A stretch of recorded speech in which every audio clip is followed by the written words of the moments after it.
Gold, trusted gold buyers. మీరు తాకట్టు పెట్టిన బంగారాన్ని విడిపించి ఈ రోజు ఉన్న మార్కెట్ ధరకు కొనబడను. 154 ఏండ్ల చరిత్ర కలిగిన ఇర్రమంజిల్ ప్యాలెస్ దగ్గరికి అయితే మిమ్మల్ని తీసుకురావడం జరిగింది. దీన్ని 1870లో ఫక్రుల్ ముల్క్ అనే నవాబు రాజు నిర్మించడం జరిగింది. సో అందుకే దీనికి ఇర్రమంజిల్ అని పేరు పెట్టారు.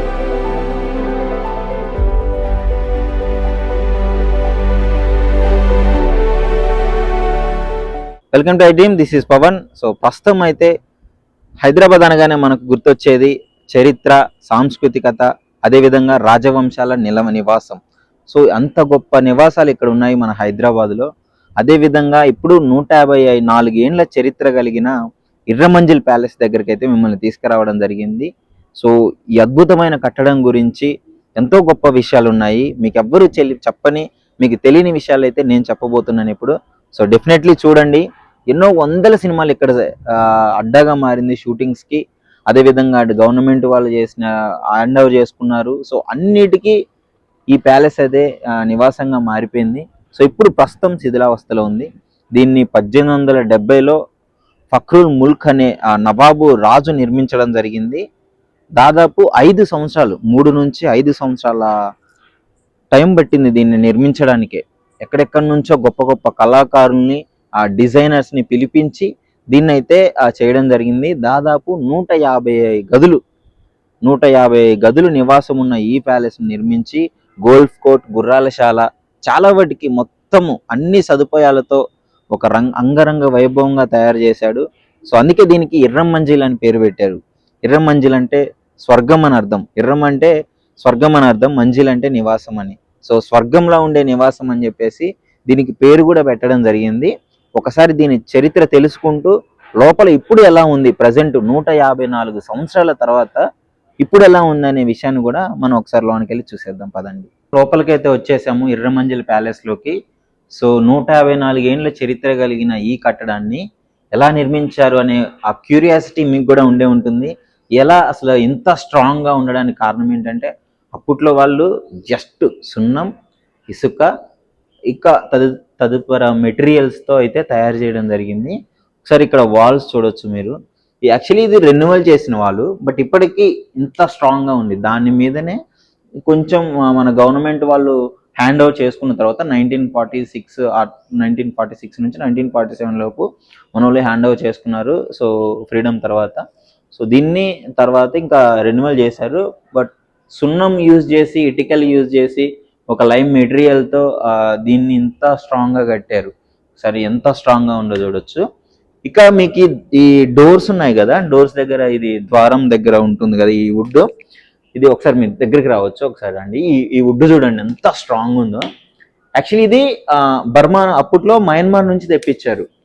మయన్మార్ నుంచి ఈ నవాబు ఫక్రుల్ ముల్క్ అనే రాజు దీన్ని తెప్పించాడు. అది ఈ బర్మాటేక్ వుడ్ అంటారు దీన్ని. బర్మాటేక్ వుడ్ అంటే ఎలాంటి వెదర్ కండిషన్లోనైనా నెంబర్ 1గా ఉంటుంది. సో అప్పట్లోనే అంత రీసెర్చ్ చేసి ఏ వెదర్కి ఎలాంటి సూటబిలిటీ ఉంటుంది అని చెప్పేసి. ఎందుకంటే మనం ఇంత గొప్పగా ఇప్పుడు మాట్లాడుకుంటున్నామంటే వాళ్ళు ఆ విధంగా ప్లాన్ చేసి బిల్డ్ చేయడం వల్లే ఇప్పుడు మాట్లాడుకుంటున్నాము. సో ఇది బర్మాటేక్ వుడ్ అనమాట. సో చెట్టుపూరు కూడా బర్మాటేక్ చెట్టే అంటారు దాన్ని. సో ఆ చెట్టు నుంచి అయితే తీసుకురావడం జరిగింది. అర్థం చేసుకోవచ్చు, ఒక 5 years దీని కన్స్ట్రక్షన్కే పట్టిందంటే ఎంత గొప్పగా తయారు చేసి ఉంటారు అని చెప్పేసి. రాజస్థాన్ ఇంకా తదుపరి రాష్ట్రాల నుంచి అయితే అప్పుడు తీసుకొని రావడం జరిగింది. ఎందుకు దీన్ని అసలు ఈ ప్యాలెస్ నిర్మించారంటే విడిది కోసం. లైక్ ఇప్పుడు ఖైరతాబాద్ నుంచి ఇటు పైకి వెళ్ళే దారిలో ఈ మధ్యలో ఈ ఇర్రమంజిల్ ప్యాలెస్ నిర్మించారు. ఇక్కడ సేద తీర్చుకోవడానికి రాజులు. సో ఇంకా ముందుకు వెళ్దాము. ఒకసారి క్లియర్గా చూడొచ్చు మొత్తం లోపల కూడా ఈ డోర్స్కి గ్లాసెస్, ఈ స్టెయిన్లెస్ గ్లాసెస్ ఉన్నాయి కదా, రంగురంగుల గ్లాసెస్, వీటిని కూడా ఇక్కడ నుంచి కాదు అన్ని వేరే రాష్ట్రాల నుంచి, దేశాల నుంచి కూడా తెప్పించినారంట స్పెషలైజేషన్స్ వాటిని పట్టుకొని. సో ఒకసారి మీరు చూడొచ్చు ఎంత అద్భుతంగా ఉందో. ఇది ఇండో యూరోపియన్ పర్షియన్ స్టైల్లో అయితే దీన్ని నిర్మించడం జరిగింది. లైక్ మన ఇండియన్ స్టైలు, అదేవిధంగా యూరోపియన్ స్టైలు, పర్షియన్స్ యూజ్ చేసే టెక్నాలజీని అంటే వీటన్నిటిని కలిపి ఈ ఇర్రమంజిల్ ప్యాలెస్ని అయితే నిర్మించడం జరిగింది. సో వావ్, చాలా నైస్ కదా. అప్పట్లోనే ఎంత రాజులు ఉంటారంటే మరి మామూలుగా ఉండదు. రాజులు వాళ్ళకి తగ్గట్టు మొత్తం నిర్మించుకుంటారు కాబట్టి. కిటికీస్ ఉన్నాయా, ఈ విండోస్ అదేవిధంగా ఈ జాలి, ఇది కూడా మొత్తం ఐరన్ బ్రాంచ్తో చేశారు. ఈ విండోస్కి ఉండే డోర్స్ కావచ్చు, లైక్ ఆ డోర్స్కి ఉండేది ఆ క్లిప్ ఉంటుంది కదా, మనం తీసి ఓపెన్ చేయడానికి క్లోజ్ చేయడానికి ఉండే ఆ క్లిప్స్, అవన్నీ బ్రాంచ్ ఐరన్ యూజ్ చేశారు. ఇంకా కిటికీలు అయితే టేక్ వుడ్తో చేశారనమాట. చూడొచ్చు మనం కిటికీలు. యాక్చువల్లీ ఇప్పుడు మనం టేక్ అంటే చాలా ఎక్స్పెన్సివ్ వుడ్, అది మనం మంచాలకి ఇలాంటి వాటికి వాడతాం. కానీ వాళ్ళు కిటికీల్ని కూడా టేక్ యూజ్ చేశారు. అదేవిధంగా ఉన్న డిజైన్ ప్రతిదీ మ్యాన్మేడ్ అనమాట. అప్పట్లో మిషన్స్ కూడా లేవు, అందుకే ఇన్నేళ్ళు పట్టింది. ప్రతి ఒక్కటి వాళ్ళు చేతులతో చెక్కిన ఆ డిజైన్సే ఉంటాయి. వాట్ ఎవర్ మీరు ఈ బిల్డింగ్లో ఎక్కడ ఏది చూసినా, ఏ కళాకృతి చూసినా అది చేతితో చేసిందే. అన్ని పోతలు చేతితో చేసింది. సో ఒకసారి లోపలికి వెళ్ళే ప్రయత్నం కూడా చేద్దాం. ఎంత పెద్దగా ఉన్నాయో చూడండి, ఒక్కొక్క డోరు చాలా. ఈ ద్వారాలు కూడా చూసుకోవచ్చు మనం, ఎంత పెద్దగా ఉందో ఒకసారి చూడండి. ఇది చూసుకుంటే నాకు తెలిసి ఒక పెద్ద హాల్ లాగా, అంటే రాజులు నివాసం ఉండే వాళ్ళు ఉంటారు కదా, వాళ్ళు మీటింగ్స్ పెట్టుకోవడానికి దీనికి ఉపయోగించిన దానిలాగా తెలుస్తుంది. సో ఎంత పెద్ద హాల్ ఉందో చూడండి ఒకసారి. ఒక్కొక్క స్తంభం ఎంత ఉందో, ఈ స్తంభాలు చూసుకోవచ్చు ఒక్కొక్కటి ఎంత ఉందో. ఆ చేతులు కూడా అందట్లేదు, ఇంత పెద్ద ఉన్నాయి స్తంభాలు, అది కూడా లోపల. సో ఇక్కడ చాలా సినిమా షూటింగ్స్ కూడా జరుగుతుంటాయి, రెగ్యులర్గా సినిమా షూటింగ్స్ జరుగుతుంటాయి. ఎర్రమంజిల్ ప్యాలెస్లో రీసెంట్గా జరిగిన మూవీస్ పేరు చెప్పిన పుష్ప 2 జరిగింది, పోలీస్ స్టేషన్ సీన్ ఇక్కడ జరిగింది. మొన్న మీకు చూపించాను కదా, ఆ వీడియో చూడకపోతే వెళ్ళి చూసేయండి. సో పుష్ప 2 జరిగింది. ఇంకెందుకు, ఒక పెద్ద హారర్ మూవీ మసూదా, తెలుసా? మసూదా ఎంత భయపెట్టింది అందరినీ, అది కూడా ఇక్కడే జరిగింది. మసూదా ప్యాలెస్ అని చెప్పేసి పేరు కూడా ఈ మధ్య కొంచెం బాగా వైరల్ అయిపోయింది. మసూదా ప్యాలెస్, రీసెంట్గా వచ్చిన జటాధర, ఇట్లాంటి మూవీస్ చాలా జరిగి ఉంటాయి. మనకు చూస్తే ఆ క్లిప్ చూసినప్పుడు అర్థమవుద్ది. అప్పట్లో చిరంజీవి గారి సినిమాలు కూడా చాలా జరిగాయంట, మన ఠాగూర్, స్టాలిన్, అలాంటి షూట్స్ కూడా ఇక్కడే జరిగాయి. సో మీరు అర్థం చేసుకోవచ్చు. అంటే ఫస్ట్ R&B డిపార్ట్మెంట్ వాళ్ళు హ్యాండ్ ఓవర్ చేసుకున్న తర్వాత దీన్ని కొన్ని రోజులు యూజ్ చేశారు. ఇంకా శిథిలావస్థకు వచ్చిందని తెలిసి వాళ్ళు కొత్త బిల్డింగ్ కట్టేశారు. R&B డిపార్ట్మెంట్ దీని బ్యాక్ సైడ్ ఉంటుంది. ఇప్పుడు రెగ్యులర్గా సినిమా షూటింగ్స్ జరుగుతూనే ఉంటాయి దీంట్లో అప్పటి నుంచి కూడా. సో సినిమాస్కి ఇచ్చేశారు ఇంకా. సో ఇప్పటికీ కూడా సినిమా షూటింగ్స్ వల్ల కూడా డబ్బులు సంపాదిస్తుంది ఈ కోట. చూడొచ్చు, అంత గొప్ప కళాకృతి కలిగిన కోటని నిర్మించడం జరిగింది. నవాబులు అంటేనే ఈ విధంగా ఉంటుంది. నవాబులు నిర్మించిన ప్రతిదీ మనం ఇప్పుడు గొప్పగా చెప్పుకుంటున్నాం. అంటే ఆ రేంజ్లో ఉంటుంది వాళ్ళ కళాకృతి. ప్రతిదీ చిన్న చిన్న పిన్ టు పిన్ అవి కూడా స్పెషలైజేషన్ తీసుకొని ఒక గొప్ప చరిత్ర కలిగిన దాంతోనే నిర్మించుకుంటారు. వాళ్ళ సాంప్రదాయాలు ఉట్టిపడే విధంగా ఉంటాయి. ప్రతి కళాకృతిలో వాళ్ళ సాంప్రదాయాన్ని నిమగ్నం చేసి నవాబులు అయితే ఇలాంటి కోటలు చాలా నిర్మించడం జరుగుతుంది. ఇంకా లోపలికి వెళ్ళే ప్రయత్నం చేద్దాం. గదులన్నీ శిథిలావస్థకు వచ్చేసాయి. సో చూసుకోవచ్చు మీరు, ఇది కూడా స్టెప్స్ ఎంత అంటే రాజమందిరం కోటలో పైకి అనమాట, పై ఫ్లోర్కి వచ్చేసాం మనము. ఇది అంతా డిపార్ట్మెంట్ వాళ్ళు యూజ్ చేసింది కదా. సో ఒకసారి చూడవచ్చు, మొత్తం ఇది డిపార్ట్మెంట్ వాళ్ళు యూజ్ చేసింది మొత్తం కనిపిస్తుంది. ఆ చైర్స్ వాళ్ళు రెన్యువల్ చేసింది. ఒకసారి అటు వెళ్ళి చూద్దాం. ఒకసారి పెద్ద కోట మొత్తం తిరిగాము. సొరంగ మార్గం ఇక్కడ నుంచి ఉంది అంటే బయట కోట పై విస్తీర్ణం ఎంత ఉందో కింద అండర్ గ్రౌండ్లో కూడా సేమ్ అంతే గదులు, అంతే పెద్ద విస్తీర్ణం ఉంది అని కూడా చెప్తున్నారు. సో మొత్తం చూడలేదు, బట్ ఇక్కడ మాత్రం ఒక సొరంగ మార్గం అయితే ఉంది. ఒకప్పుడు ఇంతకుముందు వెళ్ళే వాళ్ళంటూ కూడా, అంటే ఇక్కడ పనిచేసిన వాళ్ళు డిపార్ట్మెంట్ వాళ్ళు అప్పుడు నార్మల్గా వెళ్ళి కొద్దిగా దూరం వెళ్ళి వెనక్కి వచ్చే వాళ్ళంట. ఒకసారి కిందకి వెళ్ళి చూద్దాం ఎలా ఉందో అని. క్లాస్ చేసుకోవాలి, మొత్తం భయం అవుతుంది, పాతకాలం ఉంది కదా. సో అడ్వెంచర్ చేయాలనిపిస్తుందిలే కానీ కొంచెం భయం కూడా ఉంది. Bad luck. లోపల ఒక డోర్ ఉంది, ఐ థింక్ ఆ డోర్ ఓపెన్ చేసుకొని వెళ్తే మేబీ ఏమన్నా ఛాన్స్ ఉండొచ్చు, చూసే ఛాన్స్. సో నేనైతే ఆ రిస్క్ చేయదలుచుకోలేదు, ఎందుకంటే తర్వాత లీగల్గా ప్రాబ్లమ్స్ వస్తాయి కాబట్టి. సో ఒకసారి అయితే చూపిస్తాను రండి, మీకు కిందకి రండి. మొత్తం బోజు ఉంది ఇక్కడ. అయ్యా బాబోయ్. సో ఇక్కడ మొత్తము బోజుగా. సో చూడొచ్చు ఇక్కడ కింద ఒక సొరంగ మార్గం క్లియర్గా కనిపిస్తుంది కదా, ఆ డోర్ వేసారు.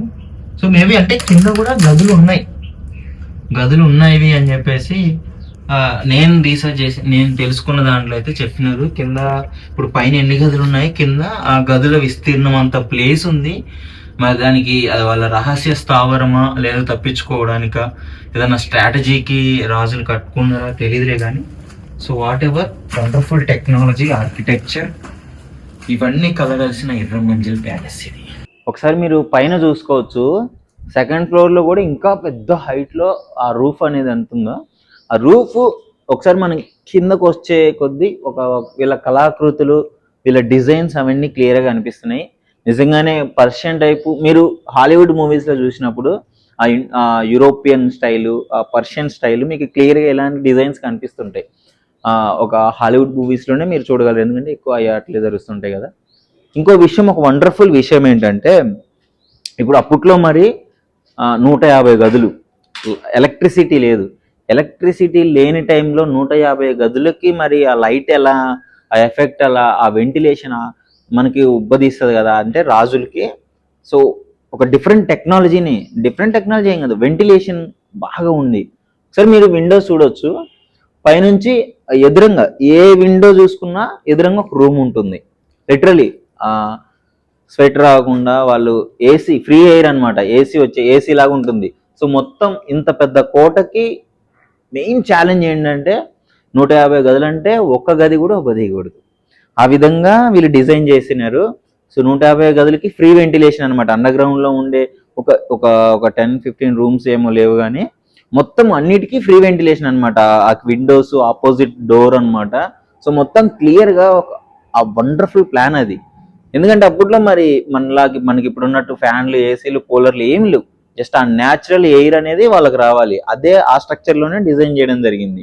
ఇంకోటి లైట్లు ఉంటాయి కదా, అప్పుడు మనకి ఈ ఎలక్ట్రిసిటీ లైట్స్ ఇవేం లేవు కదా. లేనప్పుడు వాళ్ళు ఏం చేసినారు, పురాతనంలో మనం కూడా చిన్నప్పుడు చూసే ఉంటాము, ఒక లాంతర్ లాంటిది ఉంటుంది, గాజులో ఒక తాడు ఒత్తి కట్టి కిరోసిన్ పోసి మనం వెలిగించుకుంటాం కదా. సో అంతకంటే ముందు వాళ్ళు యూజ్ చేసే ఆ లిక్విడ్ వేరే ఉంటుంది. ఆ తైలం అందులో పోసి ఇట్లా గోడలకి సైడ్లకు పెట్టేవాళ్ళు. ప్రతి గదిలో గోడలకి లాంతరు, మీరు హాలీవుడ్ ఓల్డ్ మూవీస్ చూసినప్పుడు మీకు క్లియర్గా తెలుస్తుంది. దాన్ని చూసుకోవడానికే పర్టికులర్గా ఈ 150 గదుల్లో ఉన్న ఆ గాజు లైట్లు, ఆ లాంతర్, ఆ దివిటీలు అంటారు, దివిటీలు కూడా మీకు ఐడియా ఉండే ఉంటుంది. ఆ దివిటీలు చూసుకోవడానికి ఒక 30-40 మంది పని వాళ్ళని పెట్టినట్టు కూడా క్లియర్గా తెలుస్తుంది. అంటే మీరు అర్థం చేసుకోవచ్చు, జస్ట్ ఇప్పుడంటే లైట్ వేస్తే స్విచ్ వెలుగుతుంది, అప్పుడు అట్లా లేదు. వాటిని శుభ్రం చేసి తైలం పోసి అది ఎట్టి వెలిగించడానికి 30 మంది పనోళ్ళు, జీవితాంతం 30 మంది పనులు ఏం చేయాలా, ఇంకా లైట్ ఒకటే చూసుకోవాలి. పర్టికులర్గా దాని వాటికి 30 మందిని పెట్టారంటే ఇంకా ఎంతమంది పని చేసే వాళ్ళ మీరు అర్థం చేసుకోవచ్చు. ఇంకా లోపలికి వెళ్ళి పైనుంచి చూద్దాం రండి. సో ప్రస్తుతం అయితే మన కింద మొత్తం గదులు, ఏ గదిలోకి ఎటుపోయినా అసలు అర్థమే కావట్లేదు దారి. 150 గదులు అంటే మామూలు విషయమా? ఒకసారి పైకి వెళ్దాము, పైన ఎలా ఉంటుందో ఒకసారి కూడా చెక్ చేద్దాము. మొత్తం గదులన్నీ శిథిలావస్థకు వచ్చేసాయి చూడొచ్చు.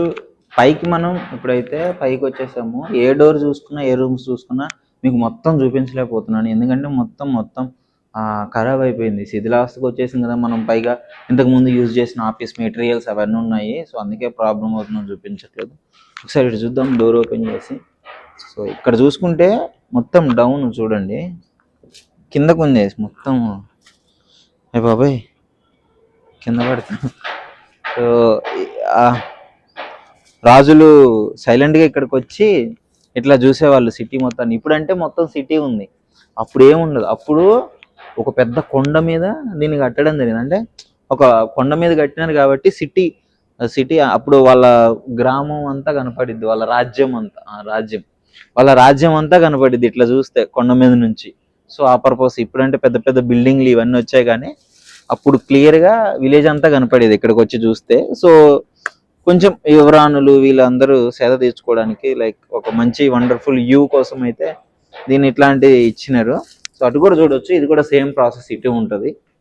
ఇవంతా మీరు మెటీరియల్స్ అంతా ఇంతకుముందు యూజ్ చేసిన R&B డిపార్ట్మెంట్ వాళ్ళ మెటీరియల్స్. సో ఇక్కడ చూడొచ్చు, ఒకసారి చూడండి అంతే. దీని గ్రౌండ్ మొత్తం మనకి ఇట్లా అది ఎంట్రన్స్ కదా, ఇక అక్కడ కనిపిస్తుంది కదా ఎంట్రన్స్. సో ఇటు సైడ్ ఎంట్రన్స్, అది బ్యాక్ సైడ్. మొత్తం క్లియర్గా కనిపిస్తుంది. ఇక్కడికి వచ్చి రాజు ఎవరక్కడ అని అంటాడు కదా ఆ డైలాగ్, ఇలాంటి డైలాగులన్నీ ఇక్కడికి వచ్చేవంటారు. నైస్, ఒక వండర్ఫుల్ వ్యూ అన్నమాట.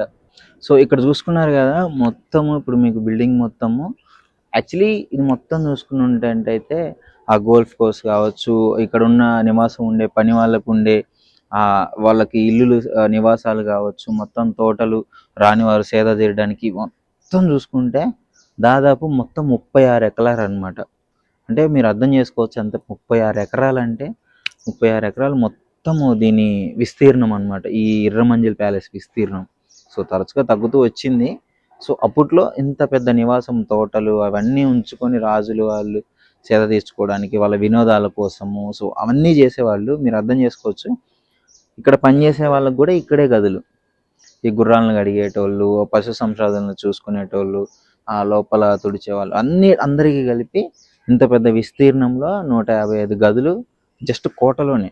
మళ్ళీ పక్కన విడిగా వాళ్ళకు ఒక సపరేట్గా నివాసాలు ఏర్పాటు చేసేవాళ్ళు. ఇంత పెద్ద విస్తీర్ణము, ఈ స్ట్రక్చర్ చూస్తే మీకైతే క్లియర్గా అర్థమైపోయాలని ఉండాలి దీని గొప్పతనం అంతా. సో చూశారు కదా 154 ఏండ్ల చరిత్ర కలిగిన 150 గదుల ఈ ఎర్రమంజిల్ ప్యాలెస్ని. సో అసలు ఇది చూస్తుంటేనే, ఎక్స్పీరియన్స్ చేస్తుంటేనే అంటే ఇంత అద్భుతమైన కట్టడమా అంటే ఎవరైనా చూడాలి. ఎందుకంటే చాలా మంచి వెంటిలేషన్, అప్పట్లోనే వెంటిలేషన్ కోసము, అదేవిధంగా వాళ్ళ ఉనికిని చాటుకునే విధంగా, రాజుల ఉనికిని చాటుకునే విధంగా, వాళ్ళ సంస్కృతి ఉట్టిపడే విధంగా గొప్పగా కట్టడం, మనం ఉన్నది కట్టాలని చెప్పేసి. ఇంకో విషయం, మెయిన్ థింగ్ ఏంటంటే ఇంత పెద్ద కోటలో మాట్లాడిన మాట కూడా రీసౌండ్ వచ్చే విధంగా, వినిపించే విధంగా, వాళ్ళకి అవసరమైన ప్లేసెస్లో పిలవగానే వచ్చే విధంగా కూడా స్ట్రక్చరల్ ఉన్నాయి. అంటే రీసౌండ్ వచ్చి ఇక్కడ మాట్లాడితే ఇంకా వేరే గదులలో ఉన్న వాళ్ళకు కూడా వినిపించే విధంగా ఉండి రాజుగారి గది నుంచి. సో వాళ్ళు విందులు చేయడానికి, పక్క దేశపు రాజులు ఎవరన్నా వచ్చినా ఇక్కడ సేద తీర్చుకొని ఇక్కడ విందు భోజనాలు అరేంజ్ చేయడానికి మొత్తం కళాకారులు కూడా వాయిద్య వాణిజ్యాలు అని చెప్పేసి అవి అప్పట్లో ఉండే ఆ మ్యూజిక్ సిస్టమ్స్, మ్యూజికల్ ఏమంటారు మెటీరియల్స్, వాటిని ఆ థింగ్స్ అన్నిటినీ ఇక్కడే ఉండేది. రోజు ఏదో ఒక పండగలాగా వాతావరణం ఉండేది రాజుని విందు చేయడానికి. ఇట్లాంటివి అన్ని ఈ కోటలోనే జరిగేవి అనమాట. సో చెప్పుకుంటే చాలా బాగా అనిపిస్తుంది. అప్పట్లో రాజులు ఇలా పరిపాలించే వాళ్ళు, ఇలా ఉండేది అని చెప్పేసి. అండ్ ఇంకో మెయిన్ ఒక రూమర్, మరి అది రూమరా నిజమో ఏదో తెలియదు కానీ, ఇక్కడ నుంచి సొరంగ మార్గము గోల్కొండ వరకు, గోల్కొండ కోట వరకు ఉండేది అని చెప్పేసి కూడా కొంతమంది చెప్పడం జరుగుతుంది. మరి అది నిజమెంత అబద్ధం అంత తెలియదు. కింద అండర్ గ్రౌండ్ లో కొన్ని గుంటలు ఉన్నాయి, అంటే లైక్ లోపలికి సొరంగ మార్గాలు ఉన్నాయి. బట్ ఇది గవర్నమెంట్ వాళ్ళు ఎప్పుడైతే హ్యాండ్ ఓవర్ చేసుకొని వాళ్ళు యూజ్ చేసుకున్నారో, సో వాళ్ళు చేసుకున్నప్పటి నుంచి తర్వాత మెయింటెనెన్స్ తగ్గిపోయింది. ఈ కోట మెయింటెనెన్స్ తగ్గిపోయి మొత్తం శిథిలావస్థకు వచ్చి అవంతా బూడిపోవడం జరిగింది. మేబీ ఉంటే ఉండొచ్చు, చెప్పలేము. అప్పుడు టెక్నాలజీ మరి ఆ విధంగా ఉండేది. ఇక్కడ నుంచి గోల్కొండ కోటకి స్వరంగ మార్గము, కొంతమంది అప్పట్లో కొద్దిగా దూరం వెళ్ళి కూడా వచ్చేవాళ్ళు అని చెప్పేసి అయితే చెప్తున్నారు. మరి అందరూ నిజమెంత అబద్ధం ఎంతో తెలియదు కానీ ఉంటే మాత్రం చాలా వండర్ఫుల్ టెక్నాలజీ అనే చెప్పుకోవచ్చు. మనం ఇప్పట్లో ఇలాంటివి కట్టాలంటే చాలా అరుదు. అందుకే ఇట్లాంటి వాటిని కాపాడుకుంటేనే బెటర్ చాలా. So thank you. ఇలాంటి వీడియోలు, ఇలాంటి ప్లేసెస్ ఏమైనా ఉన్నా కామెంట్లో చెప్పండి, మరిన్ని మీకోసం తీసుకొచ్చే ప్రయత్నం అయితే చేస్తాను. నిజంగా ప్రస్తుతం ఉన్నటువంటి సమాజం దేనికి ప్రయారిటీ ఇస్తుంది? ఆర్థిక సంబంధాల చుట్టూ మాత్రమే తిరుగుతోంది. మళ్ళీ ఎన్నికలంగానే చాలా విరక్తి కలుగుతున్నాం. మంచి అనిపిస్తుంది కదా, లేడీస్ కూడా ఛాలెంజింగ్ జాబ్స్ చేసినప్పుడు చాలా బాగుంటది. ట్రాఫిక్ అసిస్టెంట్స్ గా నియమించిన ట్రాన్స్జెండర్స్ అందరితో సాల్యూట్ చేయించుకుంటున్నారు. ఫుడ్ డెలివరీ ఇవ్వటానికి వెళ్ళినటువంటి డెలివరీ బాయ్ అనిల్ పై కళ్ళ ముందు